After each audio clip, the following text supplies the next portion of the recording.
Hey Gemini, how y'all doing? Welcome.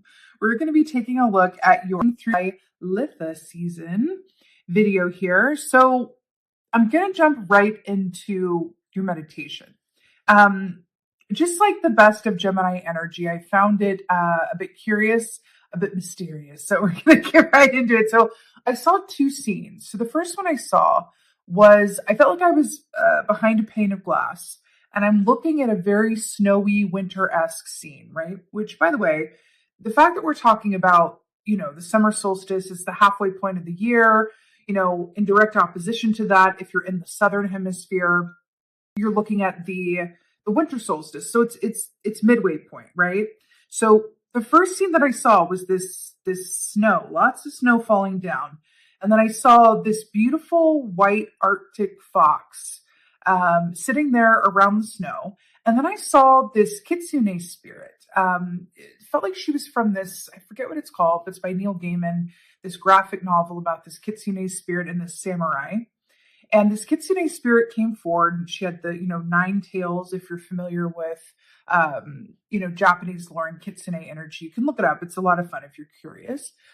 Nine tails. And then I heard her say, like, what are your nine wishes? Like, what do you wish? There's that energy of wish fulfillment, the Nine of Cups. I got that feeling, which is the wish fulfillment key. But it felt very still, like winter, like snow falling. It's very, very quiet, right, in the winter. And I got this very distinct sense of just waiting, waiting, preservation, stillness. And then I saw another scene, and it was the exact opposite. I felt like I was in the sunny days of summer, and I saw this seal, or a sea lion, I think it was actually, out on the beach and just living its best sea lion lifestyle, like you do, frolicking amongst the waves. And then I saw it just sort of chill out and just sort of take in the sun and just, sunbathing or sunbaking, as it were. Really interesting because these are both two counter energies. But when you think about it, people go on vacation in the summer. They allow themselves to relax a little bit before they get into the rest of the year, before the harvest time comes, and then, into the autumn. And then also in the winter, right? That's when we slow down, have holiday seasons here in the Northern Hemisphere. So it's interesting that we're coming up to a point in about a sort of aspect of stillness, a point in which we are halfway through the year where we stop and we can look back over what this year's been so far before we move forward and manifest what we want the rest of the year to be. So it feels like it's like that's pertinent in your meditation, this midpoint, this halfway point, this moment in time in which you have this opportunity to reflect and reset.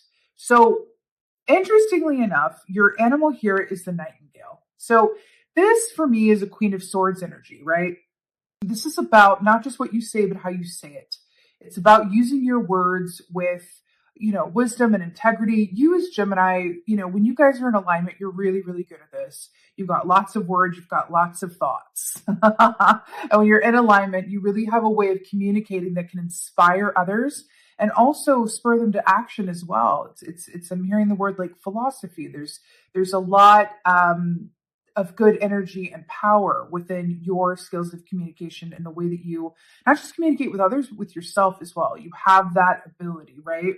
I'm really feeling the throat chakra here with this in such a big way. Nightingale energy is also about speaking your truth and being honest with yourself and others. I feel like I'm getting this sense of with that kitsune, with the wishes and the stillness and the midway point, I feel like there's this opportunity for you to sit in quiet communion with yourself and communicate within for yourself what you want the rest of your year to look and feel like. But in order to do that, it's about allowing yourself to reflect and reset. I keep hearing that from the first 6 months of the year, which I feel like have been pretty, I want to say pretty wild, pretty eventful, a lot of energy. Because we don't usually need to reflect and reset unless it's been a little, busy, been eventful in some way. And I feel like that's definitely been the case with you.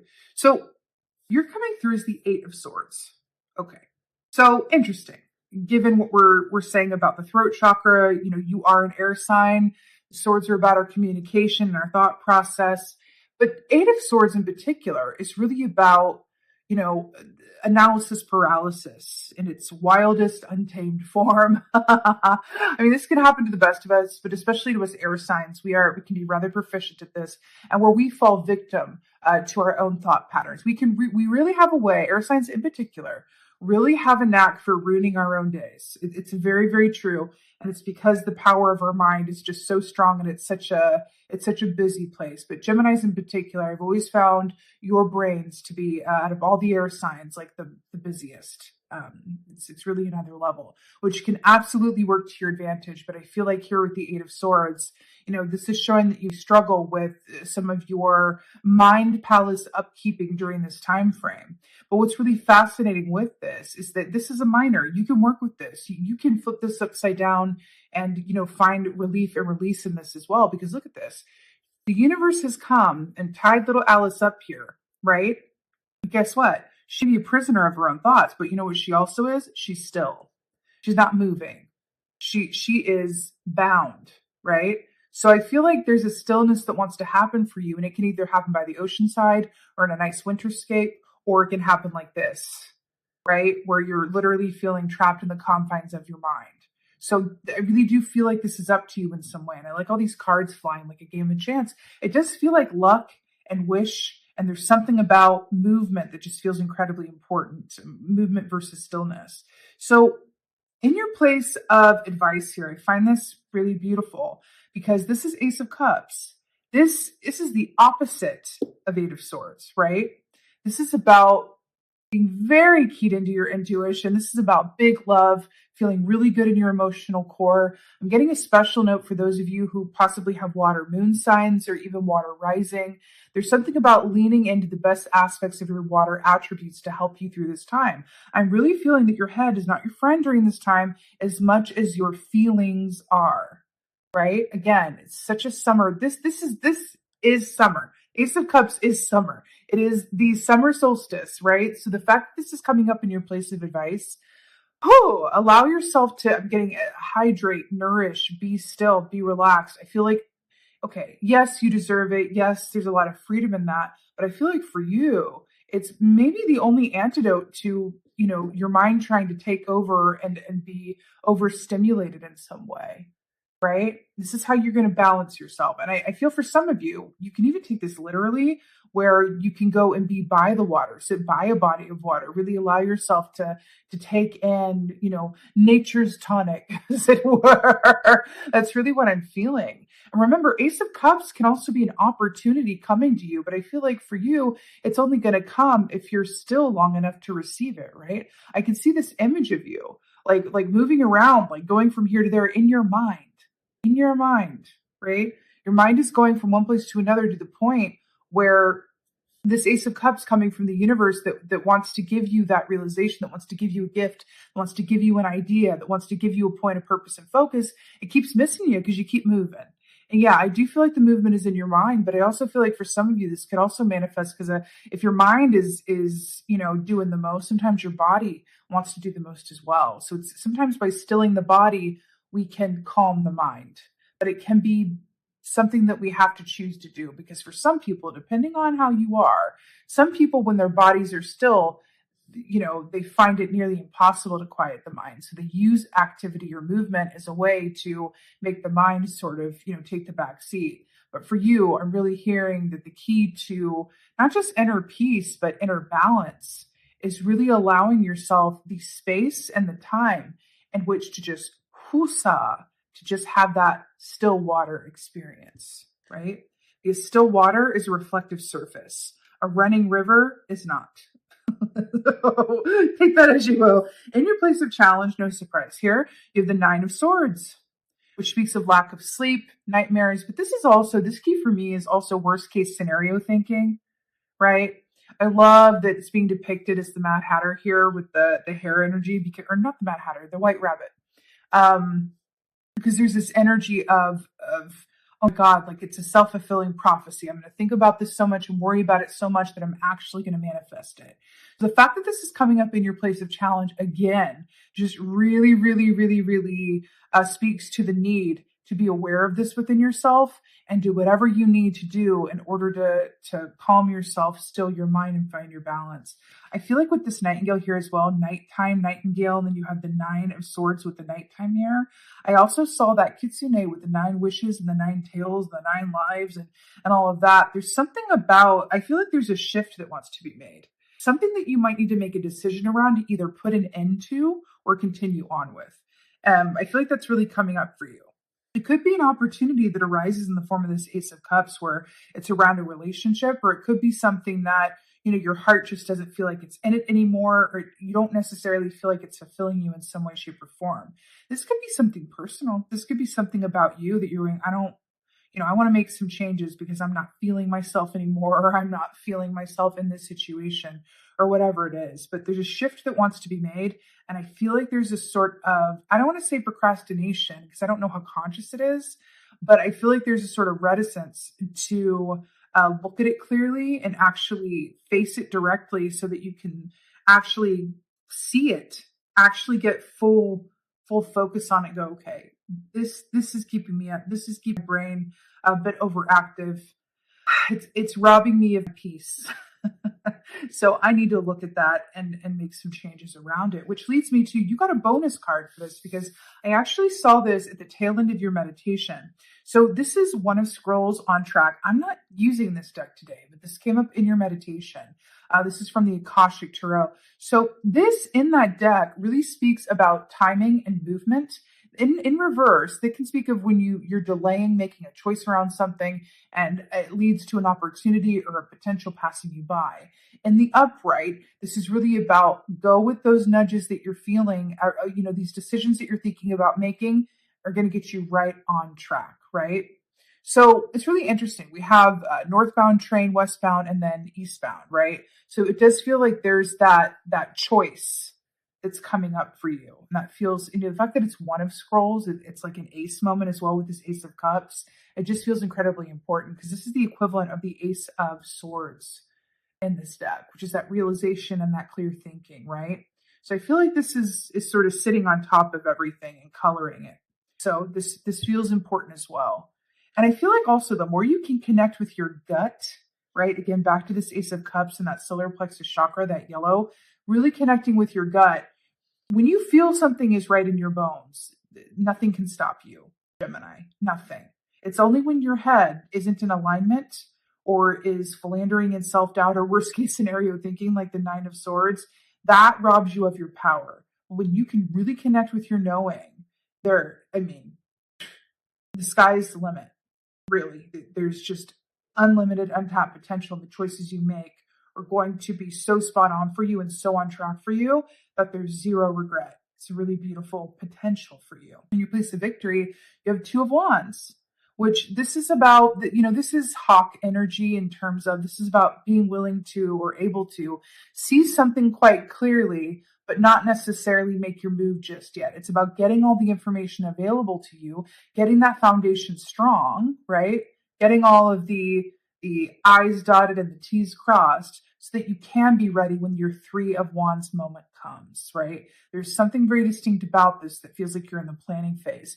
I'm drawn to these roses or the change-making phase, right? Drawn to these roses and these white lilies. These are also the flowers that are in the Magician's Key and the Tarot. The red roses represent your passion. What do you really love? Why are you here? What is your purpose, right? What gets you up in the morning? What excites you? How connected are you to that part of yourself, right?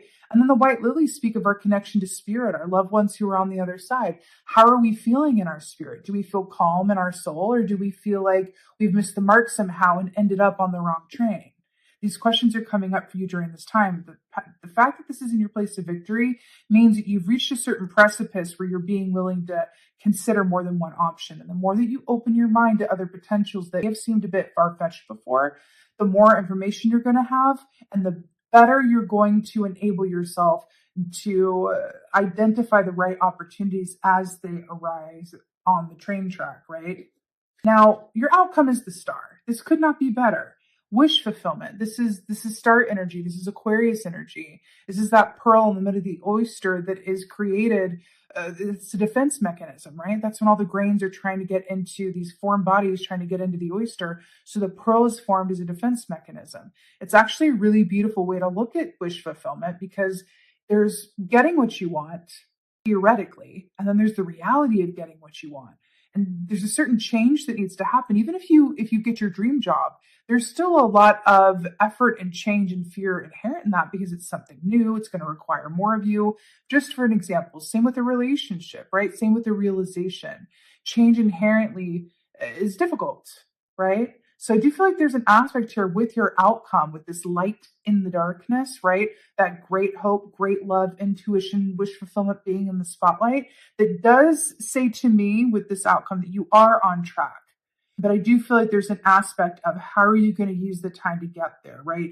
Your decision around this Eight of Swords, this mental entrapment, your challenge of losing sleep, you can catch yourself in those moments and choose something different. I know it's a lot easier to say than to do, trust me. I'm an air sign too. I completely get that. But there is this way of talking to yourself where you can choose to be mindful of the thoughts that you think and train yourself nightingale style to speak to yourself with a certain gentility that is more beneficial, more holistic to your well-being, and also allows you to key more into your feelings. So I do feel like your head is not necessarily your friend during this time, nearly as much as your heart, as your feeling core, as your solar plexus, your seat of confidence, how you perceive the world, right? Now, for your oracle, I absolutely love this. So you got lemonade. Make the most of your situation by opening your mind to new possibilities. I love how it's talking about opening your mind. And then your Eight of Swords here with the blindfold on. Look at this. And oh man, he's covering his eyes here. Look at this. Ooh, look at that. Blindfolded, covering the eyes. Make the most of your situation by opening your mind to new possibilities. I feel like there's a real call to dare to do something differently, or take a risk, or take a chance on something that you may not have considered before. Because again, your place of victory, eyes are wide open. She's even got her arm up, like helping her, get the hair out of her eyes so she can see better, right? Like, what's on the horizon? This is really about clear vision for you, Gemini. It's really, really, really beautiful. This also speaks of taking what hasn't worked for you in the past and reframing it so that it's not as bitter and more sweet. It's kind of like that saying with lemonade. It's like when life hands you lemons, make lemonade, whatever, add some sugar to it, I guess. But really for me, this is really about understanding that the past is not prologue for the future. It's really about your choices, your perception, and how you choose to work with what you have. And I feel like there's a lot of power and magic in that for you, Gemini. I truly, truly do. It speaks to the sweetness of life.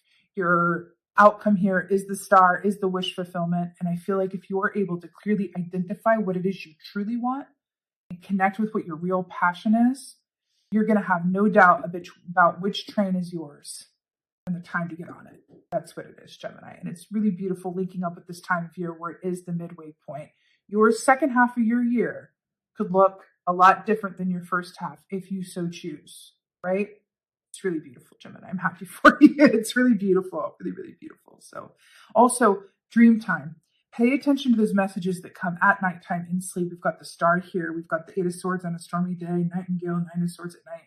So there is something about something coming to light in those quiet moments as well. It's really good information there. When there's less stimuli in your circumstances, I feel like there's a lot more ability to key into the wisdom that's there for you via the Ace of Cups. So really beautiful. So with that being said, Gemini, thank you so much for being here. This is your Litha reading. Please let me know in the comments how you're doing. Does this help? Does this resonate? What do you think of this? How y'all doing? I'm so happy I've been back with you guys for a little bit now, but I am now finally back in the UK. My visa has been approved, honey. I'm back in home base with a baby crow here in a natural setup, a natural new habitat.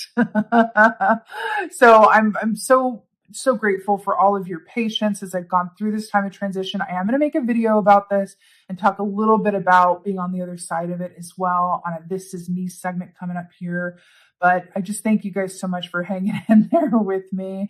And most of all, and as always, my beautiful Gemini friends, just thank you for being you and be well. Until next time.